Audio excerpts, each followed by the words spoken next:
الحمد لله نحمده ونستعينه ونستغفره ونعوذ بالله من شرور أنفسنا ومن سيئات أعمالنا من يهده الله فلا مضل له ومن يضلل فلن تجد له وليا مرشدا ونشهد أن لا إله إلا الله وحده لا شريك له ونشهد أن سيدنا إمامنا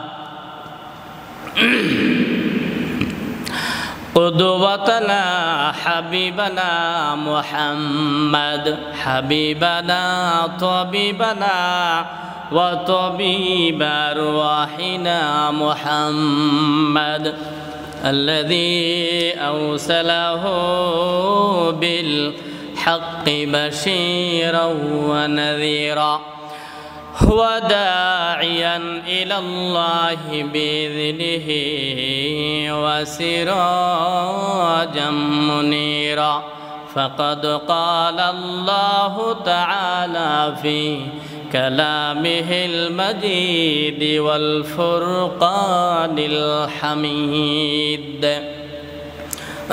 أعوذ بالله من الشيطان الرجيم بسم الله الرحمن الرحيم هل أتى على الإنسان حين من الدهر لم يكن شيئا مذكورا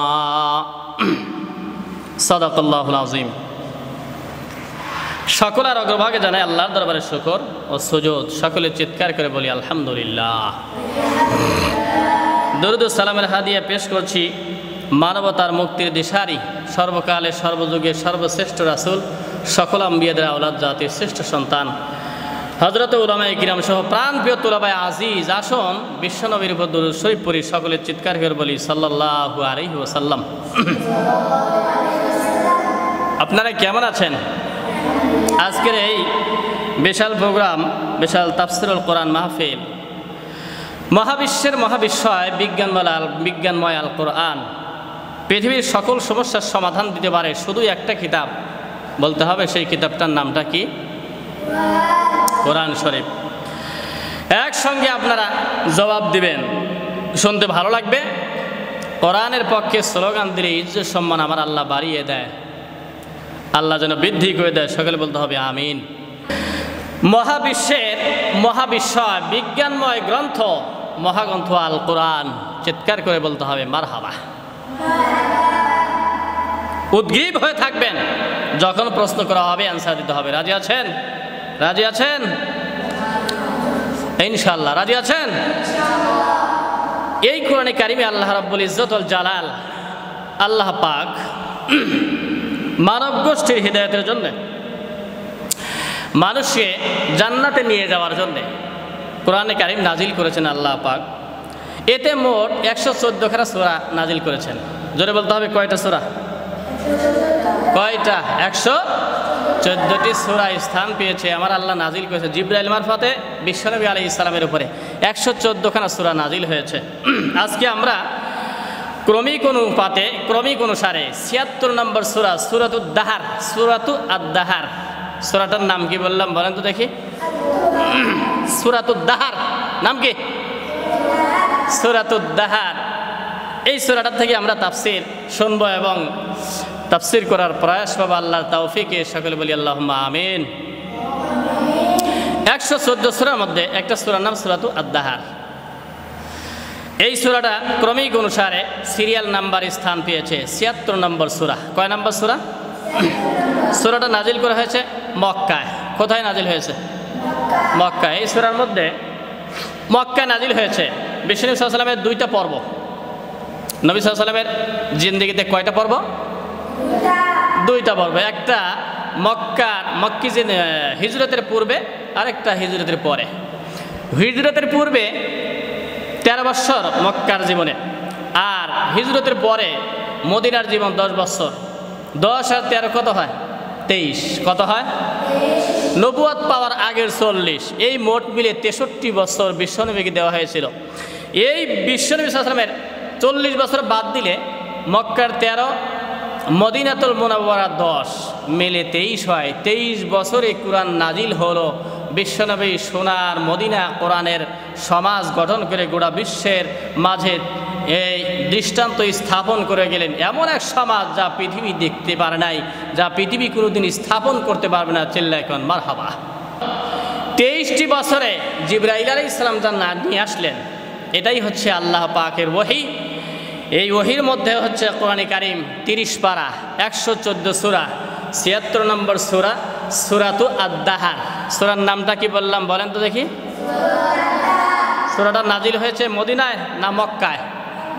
সূরাতু আদ-দাহার মাক্কিয়া। চিল্লায় কোন মারহাবা। এই সূরা দাহার থেকে আমরা আজকে আলোচনা করব ইনশাআল্লাহ। আল্লাহ যেন তৌফিক দেয়, সকলে বলি আমিন। সূরা দাহারকে দাহার বলে নামকরণ করলেন কেন?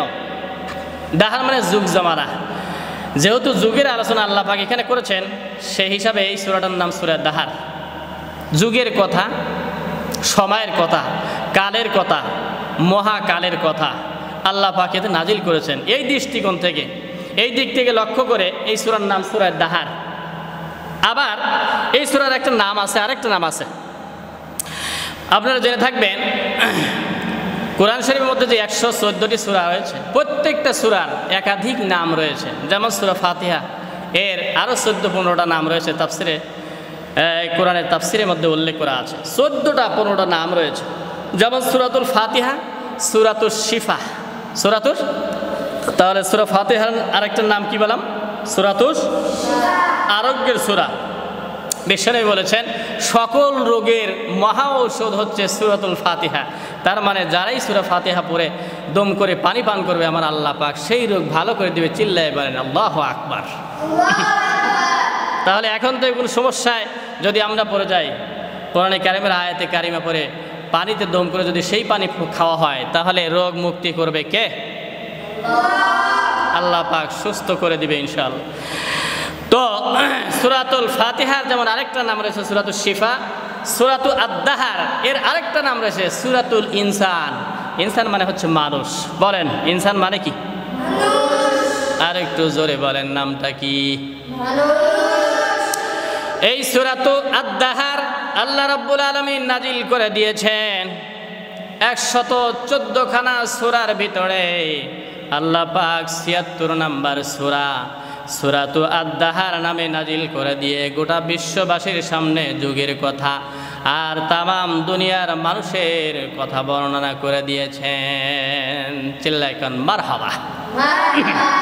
আমরা এখন শোনার চেষ্টা করব যে সূরাতুদ দাহারের মধ্যে আল্লাহ পাক কি বললেন।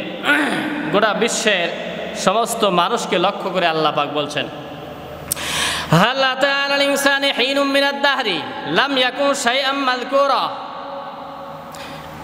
মানুষের মধ্যে এমন কি একটা সময় ছিল না, আসছিল না, যে সে সময় তারা কোনো উল্লেখযোগ্য বস্তু হিসাবে পরিগণিত হচ্ছিল না।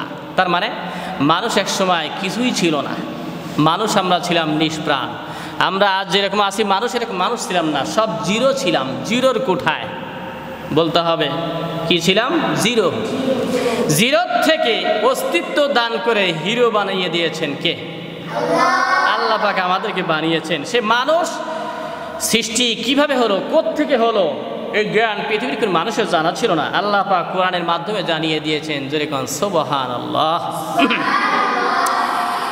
আল্লাহ রাব্বুল আলামিন বললেন, হাল আতা আলাল ইনসানি হিনুম মিনাদ দাহরি লাম ইয়াকুন শাইআম মাযকুরা।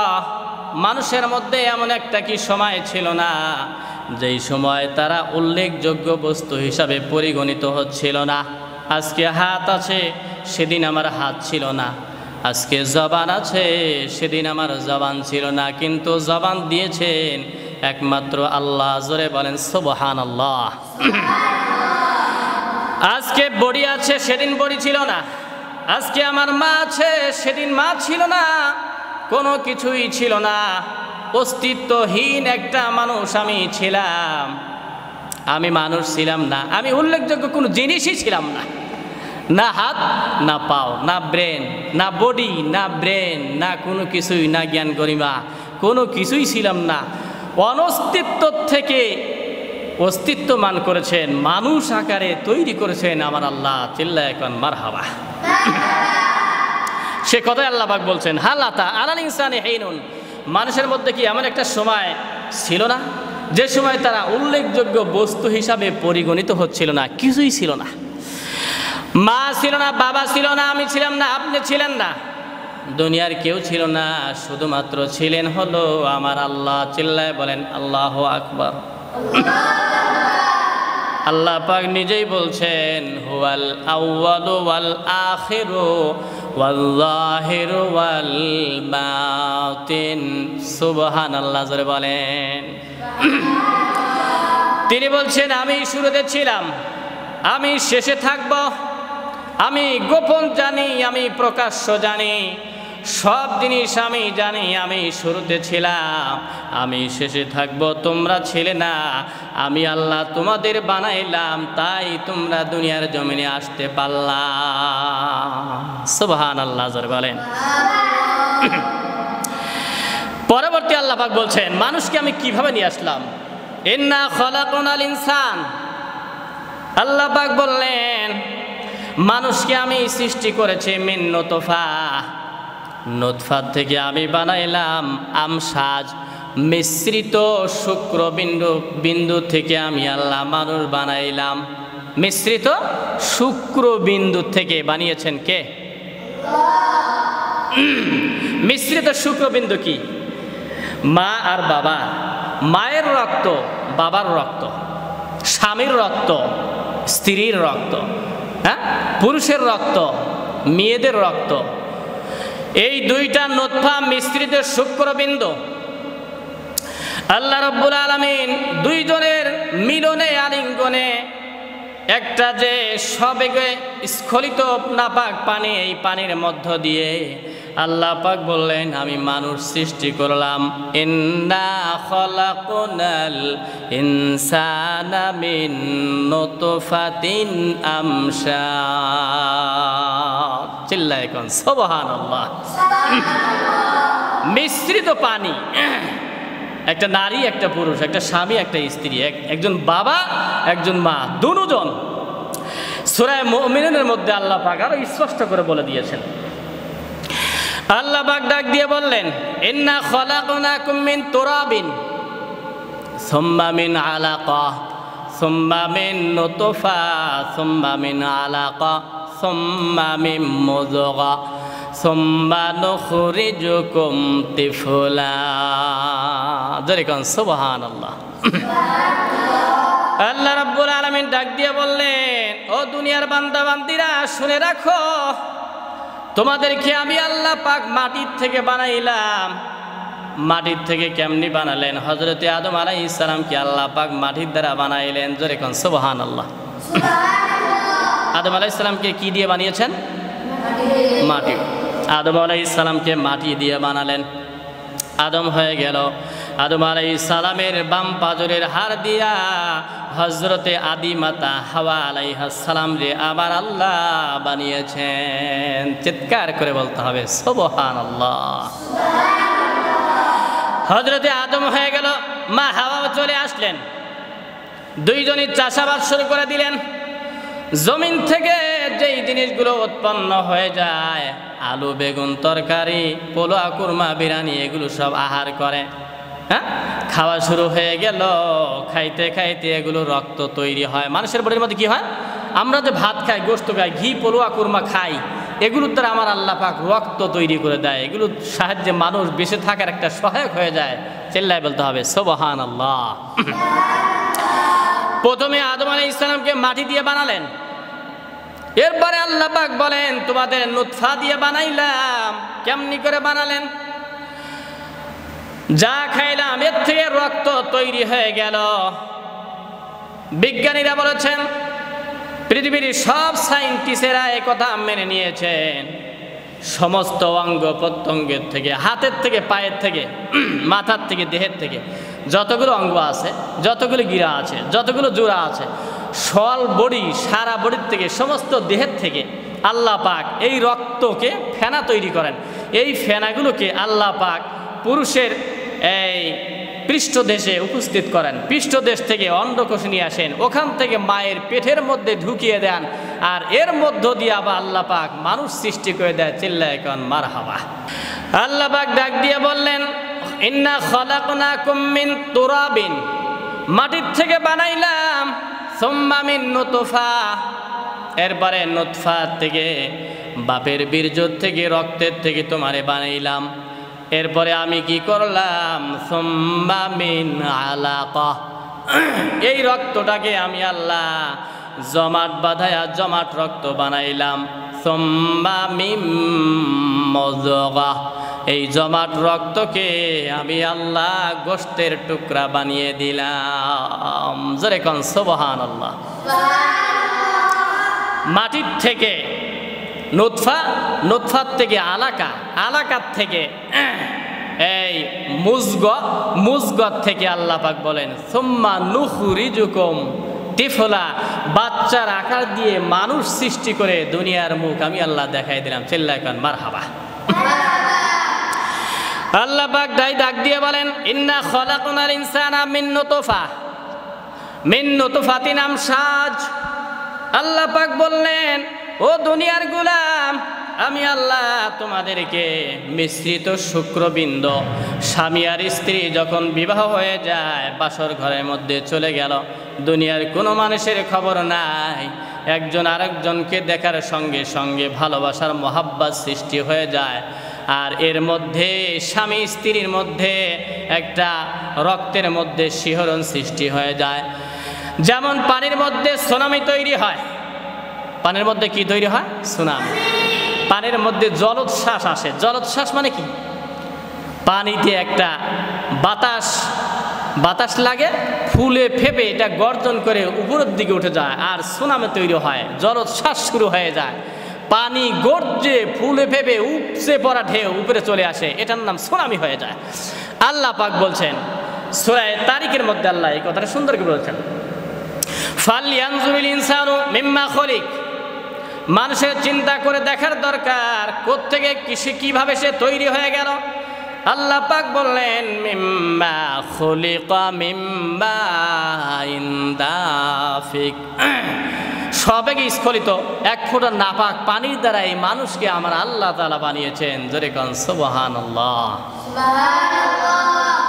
সবেগে স্খলিত পানি, খুব বেগে স্পিরিটলি সুনামি যেমন আসে, উচ্ছ্বসিত পানি যেমন জলোচ্ছ্বাস তৈরি হয়ে যায়, একজন নারী একজন পুরুষ দুইজন যখন একসঙ্গে হয়ে যায়, একজন আরেকজনের দিকে দৃষ্টি করার সঙ্গে সঙ্গে অল বডির মধ্যে যত রক্ত আছে, এই রক্ত খনিকার মধ্যে, রক্ত সাগরের মধ্যে একটা শিহরণ সৃষ্টি হয়, আর সবেগে নিঃসৃত এক ফোঁটা নাপাক পানি মায়ের গর্ভের মধ্যে চলে গেল। এই নাপাক পানির মাধ্যমে আমার আল্লাহ পাক বলে, ও বান্দা, তোমাদেরকে আমি আল্লাহ বানাইলাম। সুবহানাল্লাহ জোরে বলেন। সে কথা আল্লাহ পাক বললেন, ইন্না খলাকনাল ইনসানা মিন নুতফাতিন আমশাজ, স্বামী আর স্ত্রী এই মিশ্রিত শুক্রবিন্দু দিয়ে বান্দা বানাইলাম। এটা কোত্থেকে আসলো? সূরা তারিক আল্লাহ পাক বলে দিলেন, ইয়াখরুজু মিন বাইনিস সুলবি ওয়াত তারাইব। জোরে কোন সুবহানাল্লাহ। সুলব মানে হচ্ছে পুরুষের পৃষ্ঠদেশ, পুরুষের কোন দেশ? পিঠে, আর মায়ের হচ্ছে বক্ষ দেশ। পুরুষের এই রক্তটা আসে, নুতফাটা সৃষ্টি হয় পিঠের থেকে, অল বডির থেকে শিহরণ খায়, ফেনারাশি তৈরি হয়, এটা জমা হয় পৃষ্ঠদেশে, পুরুষের পিঠে। আর মহিলাদের গোটা অল বডির মধ্যে শিহরণ সৃষ্টি হয়, ফেনা তৈরি হয়, এটা বুকের মধ্যে জমা হয়। পুরুষের আসে পিঠের থেকে, মেয়েদের আসে বুকের থেকে। দুটোটাই যখন মায়ের জরার মধ্যে এক জায়গার মধ্যে এসে হয়ে হাজির হয়, তখন এখান থেকে মানুষ তৈরি সৃষ্টি হয়ে যায়। এখানে একটা কথা আপনারা বুঝে রাখবেন, পুরুষের যে নুতফা বাহির হয়ে আসে নাপাক পানি, যেটার দ্বারা মানুষকে আল্লাহ পাক সৃষ্টি করবেন, পুরুষেরটা অলরেডি বাহির হয়ে আসে, মেয়েদেরটা বাহির হয় না, না এসে ডিম্বাণুর মধ্যে অপেক্ষা করে। অল বডির মধ্যে, রক্তের কণিকার মধ্যে, রক্তের সাগরের মধ্যে শিহরণ সৃষ্টি হলো, উচ্ছ্বসিত ভাব, উপচে পড়া ঢেউ, ফেনা রাশি তৈরি হয়ে গেল, বক্ষ দিশে চলে আসলো। এটা জরায়ুর মধ্যে ডিম্বাশয়ের মধ্যে অবস্থান করে। পুরুষের পানির অপেক্ষায় যেই নাকি পুরুষের পানি এসে হাজির হয়ে গেল, জনম দুঃখিনী মায়ের এই ডিম্বাশয়ে থাকা এই পানিটা এটাকে আলিঙ্গন করে, এটাকে আটকে ধরে, আনন্দে উদ্দোলিত হয়ে জরায়ুর মধ্যে ঝুলতে থাকে। পরক্ষণে এটা জোকের আকৃতি হয়, এরপরে ডিমের মতো হয়ে যায়। সুম্মা নুখরিজুকুম তিফলা, এরপরে আমার আল্লাহ পাক বলে তোরে আমি মানুষ বানায় দিলাম। চিৎকার করে বলেন আল্লাহু আকবার। বলেন মানুষ সৃষ্টি করেন কে? আল্লাহ। মানুষ সৃষ্টি করেছেন কে? আল্লাহ। সে আল্লাহ পাক ডাক দিয়ে বললেন ইন্না খলাকনাল ইনসানা মিন নুতফাতিন আমশাজ। নারী আর পুরুষ, স্বামী আর স্ত্রী, মা আর বাবার এই মিশ্রিত শুক্র বিন্দুর মাধ্যমে আমি আল্লাহ মিশ্রিত শুক্র বিন্দুকে একত্রিত করে দিলাম। এর মধ্য দিয়ে আমি মানুষকে মানুষ বানায় দিলাম। তাহলে বলুন তো দেখি আমাদের সৃষ্টিকর্তার নামটা কি? চিল্লায় বলতে হবে আমাদের সৃষ্টিকর্তার নামটা কি? তিনি কেন বানালেন আমাদেরকে সে কথা আল্লাহ স্পষ্ট বলতেছেন। দেখেন নাবতালিহি, আমি আল্লাহ পরীক্ষা করব। পরীক্ষা করবেন কে? যে কথা বলতেছিলাম আল্লাহ পাক ডাক দিয়ে বললেন এই গোলাম বান্দা শোনো, আমি আল্লাহ তোমাদের মিশ্র শুক্র বিন্দু থেকে, মা বাবার রক্ত থেকে প্রথমে মাটি দিয়ে আদম রে বানাইলাম। এরপরে আদম আলাইহিস সালাম যা খাইলো এটা রক্ত তৈরি করলাম। সুবহানাল্লাহ। এই রক্তের মধ্যে যখন নারী আর স্বামী আর স্ত্রী একজন আরেকজনের দিকে তাকাইলো, এই পানির মধ্যে, রক্তের মধ্যে শিহরণ সৃষ্টি খায়, উচ্ছ্বসিত একটা ভাব তৈরি করে দেয় আমার আল্লাহ। এরপরে এখানে ফেনা রাশি তৈরি হয়ে গেল। এই ফেনাগুলো আল্লাহ বাপের পিঠের মধ্যে দান করে দেয়, আর জনম দুঃখিনী মায়ের অল বডির ফেনাগুলো বক্ষ দেশে হাজির করে দেয়। দুইটায় যখন সবেগে মিশ্রিত হয়ে গেলে এক জায়গা হয়ে গেল মায়ের রেহেমের মধ্যে। রেহেমের মধ্যে যখনই চলে আসলো আমার আল্লাহ বলে ইন্না খলাকনাকুম মিন তুরাবিন সুম্মা মিন আলাকা সুম্মা মিন মুদগা সুম্মা নুখরিজুকুম তিফলা। প্রথমে আমি মাটি দিয়ে বানাইলাম আদম রে, এরপরে তোমরা নুতফা বানাই, এই মাটির উৎপন্ন জিনিস দিয়ে রক্ত বানাইলাম। এই রক্ত থেকে নুতফা তৈরি হয়ে গেল। এই নুতফাকে আমি আল্লাহ জমাট রক্ত বানাইলাম। এটা জমাট হয়ে গেল মায়ের পেটের মধ্যে, রেহেমের মধ্যে জমাট হয়ে গেল।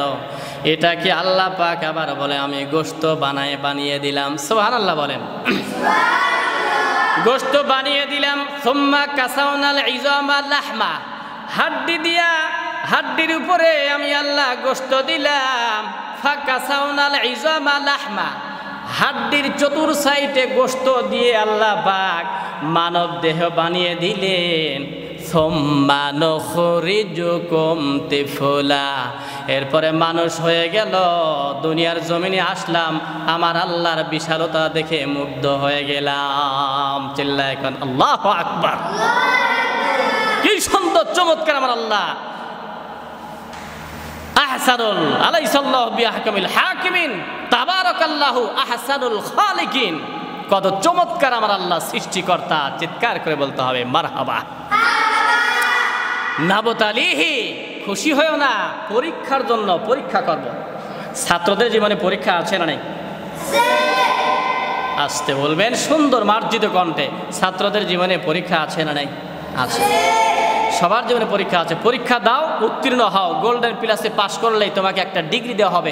ডিগ্রির কারণে তোমার ইজ্জত বাড়বে, প্রতিষ্ঠিত হতে পারবে, বিশাল বড় একটা অফিসার আমার আল্লাহ বানিয়ে দেয়। তার মানে পরীক্ষা যত দিবেন ইজ্জত বাড়িয়ে দেওয়া হবে।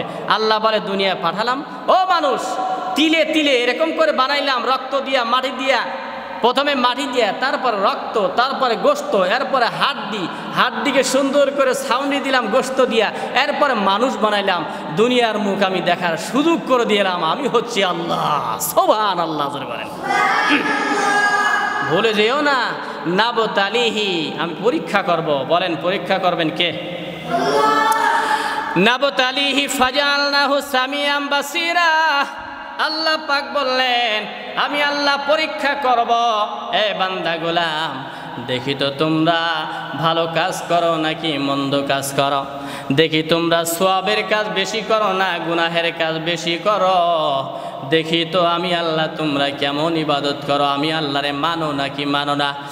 যদি আমি আল্লাহরে মানো তাহলে শুকরিয়া আদায়কারী বান্দার অন্তর্ভুক্ত হয়ে গেলা, যদি না মানো তাহলে কাফের হয়ে গেলা। সেই কথাটা আল্লাহ পাক ডাক দিয়া বললেন ইন্না হাদাইনাহুস সাবিলা ইম্মা শাকিরাও ওয়া ইম্মা কাফুরা।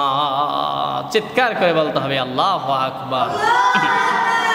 পরীক্ষা করবা বান্দা, আমি পরীক্ষা, সাবধান হয়ে চলবা। দুনিয়াই শেষ নয়, সামনে একটা যুগ জামানা আসতেছে, সামনে কবর, সেখান থেকে হাসর, সেখান থেকে মিজান, একটা ব্রিজ হবে, এটার নাম পুল সিরাত। যারা ইমানদার, যারা আমল করে আল্লাহ রাব্বুল আলামিনকে সন্তুষ্ট করে যেতে পারবে, বিজলির আকারে আমার আল্লাহ 30,000 বছরের রাস্তা বিদ্যুৎ আকারে পুল সিরাত পারে ব্যবস্থা করে দেবে। চিল্লায় কেন আল্লাহু আকবার। আল্লাহ পাক বললেন আমি তোমাদেরকে আমি আরো অনেক জিনিস দিলাম।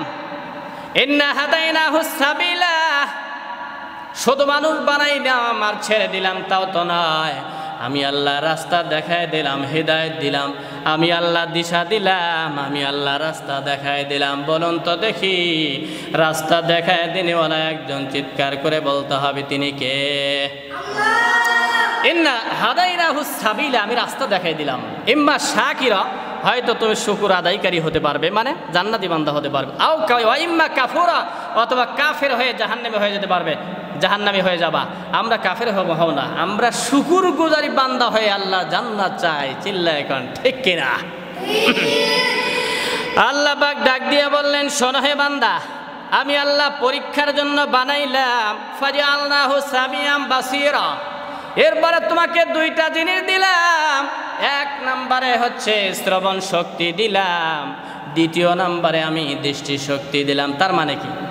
কান দিয়ে ভালো জিনিস শুনবা, আমার কোরআন শুনবা, আমার কুদরতের কথা শুনবা, ইমান বাড়বে, আমাকে তোমরা মেনে নিবে, আমার কোরআন পড়বে, আমি আল্লাহ খুশি হলেই তো তোমরা জান্নাতে যেতে পারবা। চিল্লায় এখন ঠিক কিনা? শ্রবণ শক্তি দিলেন, এরপরে দৃষ্টি শক্তি দিলেন। বলেন আমাদের চোখ আর কান এগুলো দান করেছেন কে? এই দুনিয়ার জমিনে অনেক বান্দা আছে চোখ নাই, বলুন তো দেখি এরকম বান্দা জমিনে আছে না নাই? আর আমাদের কি সুন্দর দুইটা চক্ষু দিয়েছেন। আল্লাহ বলছেন আলাম নাজআল লাহু আইনাইন। ও বান্দারা, আমি কি তোমাদেরকে দুইটা চোখ দেই নাই? আমি অবশ্যই দিয়েছি। চিল্লায় এখন আল্লাহু আকবার। ওয়াজআলনা ওয়া হাদাইনাহুম নাজদাইন। আল্লাহ পাক বললেন এরপরে আল্লাহ বলছে দুইটা ঠোঁট দিলাম, চক্ষু দান করলাম, এরপরে শ্রবণ শক্তি দান করলাম। আমার কান দিয়ে আমার নিয়ামত, কান দিয়ে আমার কোরআন শোনো, আমার জিকির আজগার শোনো, আমার বরত্বের কথা শোনো, আমার চোখ দিয়া আমার কোরআন পড়ো, আমার আইন পড়ো, আমার আইন দিয়া রাষ্ট্র ভবন চালাও, আমি আল্লাহ খুশি হয়ে যাব। সুবহানাল্লাহ জোরে বলেন। শুধু কান আর চোখ দিয়েই ক্ষান্ত করলাম না, আমি রাস্তা দেখায় দিলাম, হিদায়াত দিয়ে দিলাম। ইম্মা শাকিরা ওয়া ইম্মা কাফুরা, হয়তো শুকর গুজারকারী বান্দা হবা অথবা তোমরা কাফের হয়ে যাবা। এই জন্য দুনিয়ার জমিনে দেখেন 800 কোটি মানুষের মধ্যে 500 কোটি বান্দা কাফের হয়ে গেল, আর আমরা 300 কোটি বান্দা আমরা মুসলমান হয়ে গেলাম, শুকর গুজারকারী বান্দা, আমরা হলাম আল্লাহর জান্নাতি বান্দা। চিল্লায় কিনা আল্লাহু আকবার। জাহান্নামে যেতে চান না জান্নাতে যাব? বলুন তো দেখি, জান্নাত চাই না জাহান্নাম? আল্লাহ কবুল করে নাও। চিল্লা বলতে হবে আমিন। আল্লাহ পাক ডাক দিয়ে বললেন, রাস্তা দেখাইলাম, হয়তো শুকরগুজারকারী হয়ে যাও, তার মানে হলো আমার কোরআনটা মেনে নাও। আমার কোরআন যদি মেনে নাও, সংসদের মধ্যে নিয়ে যাও। কিন্তু আমরা এই যে 800 কোটি মানুষ গোটা বিশ্বে আল্লাহর কোরআনটা নিতে চায় না, প্রশ্ন করে কোরআন দিয়ে দুনিয়া চলতে পারে? আর বেকু, আবর্জনা দিয়ে দুনিয়া চালাও, মানুষের তৈরি আইন দিয়ে দুনিয়া চালাও, রাষ্ট্র চালাও, সমাজ ব্যবস্থা চালাও। এজন্যই তো দুর্নীতি, এজন্যই তো মারামারি, এজন্যই তো কাটাকাটি। এগুলো সব বস্তা পচা জিনিস, এগুলো বাদ দিয়ে সবগুলো যদি লাথি মেরে দাও, আমার আল্লাহটা যদি ধরো, তাহলে সোনার মদিনার মতো আমার আল্লাহ গোটা বিশ্বের মধ্যে শান্তির বাতাস বয়ে দিতে পারে। চিল্লায় কর ঠিক কিনা? মানুষ হচ্ছে, মানুষের সব দুর্বল, জ্ঞান দুর্বল, চোখের মধ্যে দুর্বল, কানের মধ্যে দুর্বল, ব্রেন দুর্বল। আমার আল্লাহর মধ্যে কোনো দুর্বলতা নাই, লয় নাই, ক্ষয় নাই, দুর্বলতা নাই। আল্লাহ বলে, ইন্নাল্লাহা আলা কুল্লি শাইইন কদির, আন্নাল কুওয়াতা লিল্লাহি জামিআ। আল্লাহ পাক বলেন, ফাআলুল লিমা ইউরিদ, আমি বিশাল ক্ষমতার মালিক। আমার ক্ষমতার থেকে, আমার ব্রেনের থেকে, আমার কুদরত থেকে কোরআনে কারিম নামক কিতাব পাঠাইলাম। এটা সংবিধান। গোটা বিশ্ব যদি কোরআন মেনে নেয়, গোটা পৃথিবীর মানুষ হানাহানি হবে না, রক্তপাত হবে না, জিনা ব্যভিচার মুক্ত সমাজ গঠন হয়ে যাবে। এতে বোঝা গেল কোরআনের চাইতে পৃথিবীর জমিনে শ্রেষ্ঠ এবং পবিত্র কোনো বিধান আল্লাহর জমিনে আর কোনোটা হতে পারে না। চিল্লায় কর ঠিক কিনা? আল্লাহ পাক ডাক দিয়ে বললেন, শোনো বান্দা, হয়তো শুকরগুজারকারী হবা অথবা কাফের হয়ে যাবা। ও গোলাম বান্দারা, যদি অস্বীকারী হয়ে যাও, যদি কাফের হয়ে যাও, তাহলে কাফেরদের জন্য আমি আল্লাহ কি করলাম?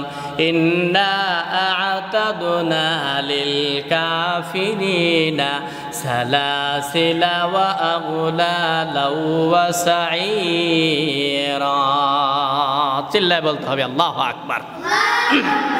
ইন্না, নিশ্চয় আমি, আ'তাদনা, প্রস্তুত করে রেখে দিয়েছি। আল্লাহ বলছেন লিল কাফিরিনা, কাফেরদের জন্য। কাদের জন্য ধরে বলতে হবে? কাদের? কাফেরদের জন্য আমি প্রস্তুত করে রেখে দিয়েছি। সালাসিলা মানে শিকল। কি শিকল? ওয়া আগলালা, আর বেরি, গলার মধ্যে বেরি পরিয়ে দেওয়া হয় কাফেরদের জন্য, শিকল আর বেরি। ওয়া সাঈরা, জাহান্নামের আগুন। কিন্তু বর্তমানে আমরা দেখি এগুলো কাফেরদের জন্য আল্লাহ বানিয়েছেন। আমরা দেখলাম কি? হ্যাঁ, আমরা দেখলাম বাংলার জমিনে যারা শ্রেষ্ঠ সন্তান, যারা কোরআনের পাখি, কোরআনের রাজ দুনিয়ার জমিনে ছড়িয়ে দিতে চায়, কোরআনের আন্দোলন করতে যায়, এদেরকে ধরে হাতের মধ্যে, পায়ের মধ্যে ডান্ডা বেরিয়ে পড়ায়, গলের মধ্যে শিকল পরায়, যেটা আল্লাহ পাক কাফেরদের জন্য বানিয়েছেন। অথচ এই জালিম সরকাররা কোরআনের পাখি যারা আছে, আলেমদের গলার মধ্যে, আলেমদের হাতের মধ্যে, পায়ের মধ্যে বেরি পড়ায়, তাদেরকে রিমান্ডে নিয়ে শাস্তি দেয়। ঠিক কিনা? এর চাইতে বর্বর, এর চাইতে জুলুম আর অত্যাচার বাংলার জমি আর কিছু হতে পারে না। আমরা দেখেছি সেই যুগের বর্বর ফেরাউন আলেমদেরকে ফাঁসি দিয়েছে, মুসলমানদেরকে হত্যা করেছে। অবশেষে দৃষ্টান্ত স্থাপন করার মতো দৃষ্টান্ত, লোহিত সাগরের মধ্যে এই ফেরাউনকে আমার আল্লাহ পাক তাকে ডুবায়া চুবায়া চুবায়া দুনিয়ার থেকে বিদায় করে দিয়েছেন। এখান থেকে শিক্ষা নেওয়ার দরকার। যারাই পৃথিবীর জমিনে জুলুমতের সিংহাসন গেড়ে বসবে, জুলুম করবে, অত্যাচার করবে, আলেমদেরকে জুলুম করবে, মুসলমানদের উপরে জুলুম অত্যাচারী স্টিম রোলার চাপিয়ে দিবে, এমন একটা সময় হয়ে যায় আল্লাহ পাক ইন্তেকাম নেয়, প্রতিশোধ গ্রহণ করে। সেই জালেমরা সব ছিদ্র বন্ধ করে, একটা ছিদ্র বন্ধ করতে পারে না, যেই ছিদ্র দিয়ে তাদের পতন আসে। এজন্য দেখলাম 2024 সালে এই নব্য ফিরাউন জালেম খুনি হাসিনার বিরুদ্ধে গোটা বাংলার জমিনে সমস্ত ছাত্র সমাজ খেপে গেল। ইসলামী আন্দোলন বাংলাদেশ হাত পাখা, তারাও খেপে গেল, বিএনপিরাও খেপে গেল।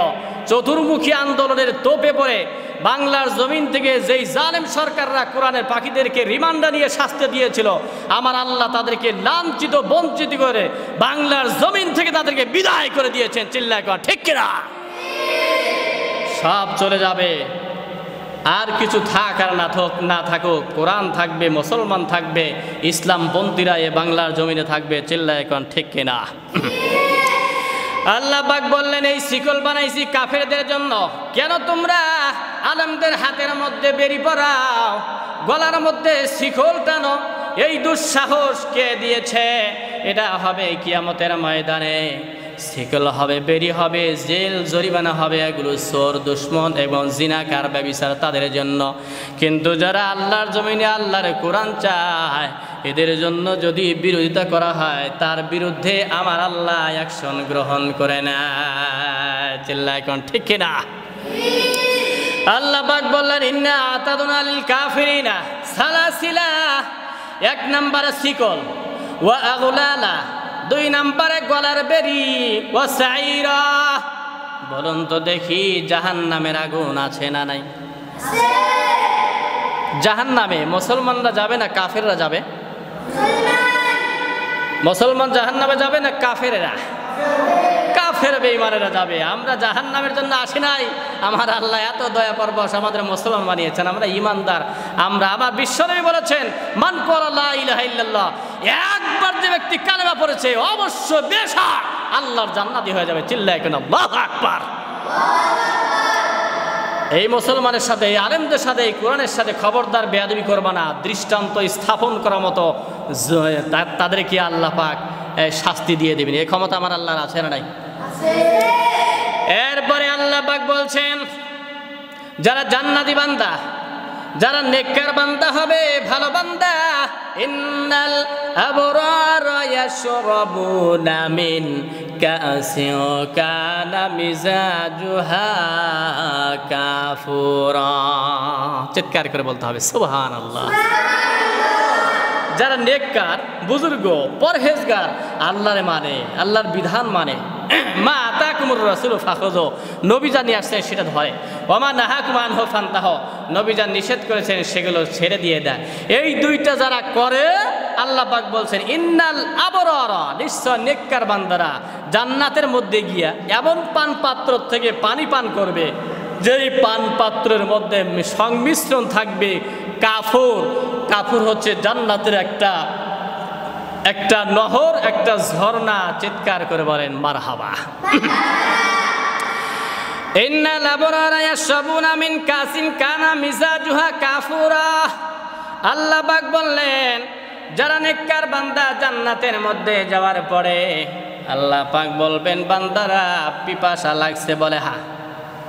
আল্লাহ বলবেন ফেরেশতারা যাও আমার এই জান্নাতি বান্দাদেরকে পানি পান করাও। 4টা ডিজাইনের ওখানে নদী আর ঝর্ণা থাকবে। চিল্লায় কোন কয়টা নদী? আরো জোরে বলেন কয়টা? আপনারা সেই নদীর থেকে পানি খাবেন তো রাজি আছেন? কারা কারা খাবেন দুহাত তুলে আল্লাহরে দেখান। লিল্লাহি তাকবীর। আল্লাহ পাক ডাক দিয়া বলবেন, কোরআনে কারিমের মধ্যে আল্লাহ বলে দিলেন ও গোলাম আমার কোরআনটা খুলে দেখো। 1 নম্বরে নদী আর ঝর্ণা দিব, স্বচ্ছ পরিষ্কার পানি। দুনিয়ার পানিতে আয়রন আছে, জামায় লাগলে জামা দাগ হয়ে যায়, দাঁতের মধ্যে লাগলে দাঁত কালা হয়ে যায়। তরমুজের বিচি, এই তরমুজের বিচি দেখছেন আপনারা? তরমুজের বিচির মতো হয়ে যায়। কিন্তু আল্লাহ বলে স্বচ্ছ পরিষ্কার পানি আমি জান্নাতের মধ্যে আমার জান্নাতি বান্দাদেরকে খাওয়াবো। সুবহানাল্লাহ জোরে বলেন। 2 নম্বরে নদীর নাম হচ্ছে মদের নহর। 2 নম্বরে নদীর নাম কি বলেন? মদের নহর। মদ দুনিয়াতে খাওয়া হারাম, জান্নাতে গিয়া হয়ে যাবে হালাল। সুবহানাল্লাহ জোরে বলেন। আর 3 নম্বরে মধুর নহর দিয়া দিবেন। এ দুনিয়ার বান্দা বান্দিরা আসো, কোরআনের দিকে আসো, হালালের দিকে আসো, হারামের দিকে যাওয়া যাবে না। দুনিয়ায় যেটা হালাল ওই জান্নাতের মধ্যে হারামগুলো আর হারাম থাকবে না। আল্লাহ মদ দিয়া দিবে, পানি দিয়া দিবে। 3 নম্বরে থাকবে মধুর নহর, 4 নম্বরে হলো মদের নহর। সুবহানাল্লাহ জোরে কোন। তো আল্লাহ পাক বললেন ইন্নাল আবরারা, নেককার বান্দা যারা আমার সুপার হিরো বান্দা, আমার আনুগত্যশীল বান্দা, তোদেরকে আমি ঝর্ণা দিব, পান করার পাত্র দিব, পানির নদী দিব, মদের নদী দিব, মধুর নহর দিব। আর আমি আল্লাহ স্বচ্ছ পরিষ্কার পানির ব্যবস্থা 4টা নদী দিয়া তোদের পিপাসা নিবারণ করে দিব। চিল্লায় কোন আল্লাহু আকবার। বলুন তো দেখি, আল্লাহ যা বলেছেন এগুলো ঠিক বলেছেন না বেঠিক বলেছেন? সে আল্লাহ পাক ডাক দিয়ে বললেন, আবার হাবিব আপনি জানিয়ে দেন, 1 নম্বরে পানির নহর, 2 নম্বরে মধুর নহর, 3 নম্বরে মদের নহর, 4 নম্বরে পানির নহর। এই 4টা নহর দিব, ঝর্ণা দিব। আমি সুন্দর একটা গিলাস দান করব, সাথে সাথে আরেকটা জিনিস দিবেন, ওইটার নামটা হলো হাউজে কাউসার। চিল্লাকেন আল্লাহু আকবার। ইন্না আ'তাইনাকাল কাউসার, ও নবী আপনাকে হাউজে কাউসার দিলাম। হাউজে কাউসার মানে একটা নদী, একবার যদি কোনো বান্দা পানি পান করে জীবনে আর কোনোদিন পানির পিপাসা লাগবে না। চিৎকার করে বলেন মারহাবা। এই হাউজে কাউসার সম্পর্কে তাফসীরের মধ্যে উল্লেখ করা হয়েছে, আল্লাহ পাক ডাক দিয়ে বলেছেন, এক পার্শ্বে থাকবে স্বর্ণ আর এক পার্শ্বে থাকবে রূপা, মাঝখান দিয়ে যাবে পানি, এইটা হচ্ছে দুধের মতো সাদা। আর কত যে স্বাদ থাকবে, যেটা দুনিয়ার মানুষ শোনে নাই, খাইতে পারে নাই, সেই নদীর পানি আমাদের খাওয়াবে আমার আল্লাহ। সুবহানাল্লাহ, যেরকম তো বলতেছিলাম সূরা দাহারের তাফসীর, ইন্নাল আবরারা, নেককার বান্দা নেককার গোলাম যারা হবে তাদেরকে পানি পান করানো হবে। কাফুর মিশ্রিত কস্তরি থাকবে, মৃগ নাভি সংমিশ্রিত পানির ব্যবস্থা আবার আল্লাহ করে দিবে। এরপরে বলে আইনা, আরো ঝর্ণা দান করব। কিসের ঝর্ণা? পানির ঝর্ণা, দুধের ঝর্ণা। চিৎকার করে বলেন একবার মারহাবা। এই গোলাম বান্দা বান্দিরা, আমি পানির নহর দিব, ইয়াশরাবু বিহা ইবাদুল্লাহ। যারা আল্লাহর গোলাম হইতে পারবা তারাই খাইতে পারবে। চিল্লায় কেন আল্লাহু আকবার। আল্লাহর গোলাম কারা? যারা আল্লাহর গোলামি করে, কোরআন চায়, আল্লাহর রাত চায়, নামাজ চায়, যাকাত চায়, তারাই হচ্ছে আল্লাহর গোলাম। চিল্লায় কেন ঠিক কিনা? আল্লাহ পাক বলেন, ইউফাজ্জিরুনাহা তাফজিরা, এই ঝর্ণা প্রবাহিত হতে থাকবে। বান্দা তাকায় দেখবে, আহারে নদী, পানির নদী যায়, দুধের নদী যায়, শরবতের নদী যায়, মদের নদী যায়। অন্য জায়গায় আল্লাহ পাক বললেন, ইন্নাল্লাযীনা আমানু ওয়া আমিলুস সালিহাত। 1 নম্বরে ঈমান আনবে। 1 নম্বরে কি? 2 নম্বরে 1 নম্বরে ঈমান, 2 নম্বরে নেক আমল। এই 2টা যদি করতে পারো, আল্লাহ পাক বলে এমন একটা জান্নাত দান করব, তাজরি মিন তাহতিহাল আনহার, নদীগুলো ঝর্ণার মতো প্রবাহিত হতে থাকবে, এমন নদীর ব্যবস্থা করবে। চিল্লায় বলেন তিনি কে? আমার আল্লাহ পাক বলে, হে দুনিয়ার বান্দা বান্দিরা, যেমনি তেমনি দুনিয়ার জীবন কাটিয়ে আসো, কবরের মধ্যে আসো, আসার সঙ্গে সঙ্গে হিসাব হয়ে যাবে। এরপরে জান্নাতে গেলে এগুলো আমি আল্লাহ দিব। আল্লাহ পাক এরপরে বলেন, ইউফুনা বিন নাযরি ওয়া ইয়াখাফুনা ইয়াওমান কানা শাররুহু মুস্তাতিরা। তারা মান্যত করলে এটা পুরা করে, আর এমন দিবসকে ভয় করে যেদিন সমস্ত অনিষ্ট, দুঃখ, জ্বালা, যন্ত্রণা, বালা, মুসিবত ছড়িয়ে পড়বে। তার মানে কি? বিশ্বনবী বলেছেন, কিয়ামত যেদিন কায়েম হয়ে গেল, আকাশ ভেঙে পড়লো, জমিন ভেঙে পড়বে, তারকারাজি, ওই যে তারকা নক্ষত্রমালা ভেঙে দুমড়ে মুচড়ে সব একাকার হয়ে যাবে। পাহাড়গুলো ধুলিত তুলা রাশির মধ্যে উড়তে থাকবে। চিল্লায় কেন আল্লাহু আকবার। তসবির দানা যেমন ছিঁড়ে গেলে একটার পর একটা টপ টপ করে পড়তে থাকে, আযাব গজব নাজিল করবেন এই রকম করেই কে? সেই বিবাদের মুহূর্তে ভয় করে, ওই দিনটাকে ভয় করে চলে। এই জন্য সুদের কাছে যায় না, ঘুষের কাছে যায় না, আলেমদের বিরুদ্ধে অবস্থান নেয় না। কথা বলেন না কেন? ঠিক না বে ঠিক? আমরা সব সময় কোরআনের পক্ষে থাকব, আলেমদের পক্ষে থাকলে রহমত নাজিল করবে কে? এবার বলুন তো দেখি, আলেমদেরকে আমার আল্লাহ ইজ্জত দিয়েছে নাকি দেয় নাই? বলেন দেখি, আলেমদের দাম আছে না নাই? তাহলে একখানা হাদিস বলে আমি আমার বয়ান শেষ করে দিতে চাই। আল্লাহর হাবিব বলেন কিয়ামতের ময়দান যেদিন কায়েম হয়ে গেল, তিনটা শ্রেণীর মানুষদেরকে আমার আল্লাহ ডাক দিবেন। কয়টা শ্রেণী বলেন? এক নম্বরে ইয়াশফাউ ইয়াউমাল কিয়ামাতি সালাসা, এক নম্বরে নবীদেরকে বলবে নবীরা এদিকে আসো। সুবহানাল্লাহ বলেন। এক নম্বরে সুপারিশ করার জন্য দায়িত্ব তিন শ্রেণীর বান্দা বান্দিরা, নবীরা দাঁড়িয়ে যাও। ওনারা দাঁড়িয়ে যাবেন, এদেরকে সজীব দিয়ে দেওয়া হবে, তোমরা সুপারিশ করো।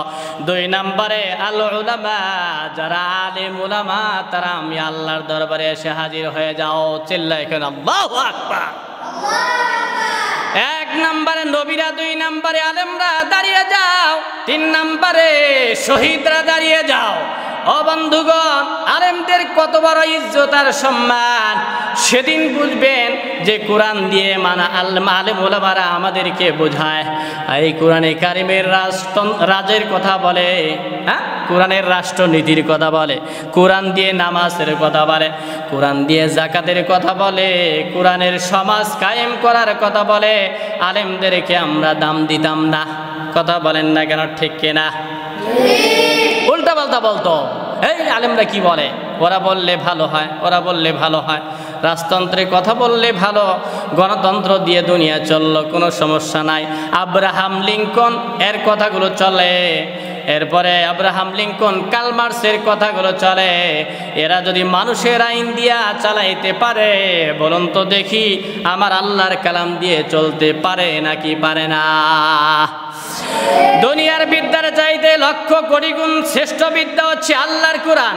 দুনিয়ার মানুষের তন্ত্রমন্ত্র চাইতে আমার আল্লাহর বিধান কোটি কোটি গুণ ভালো, ঠিক না? সুতরাং দুনিয়া চলবে আল্লাহর কোরআন দিয়া। কোনো কথা যুক্তি তর্ক আমরা শুনতে চাই না। আলেমদের কথা নেও নাই, আরো জঙ্গি বলে বলে তোমরা রিমান্ডে দিয়ে শাস্তি দিয়েছ।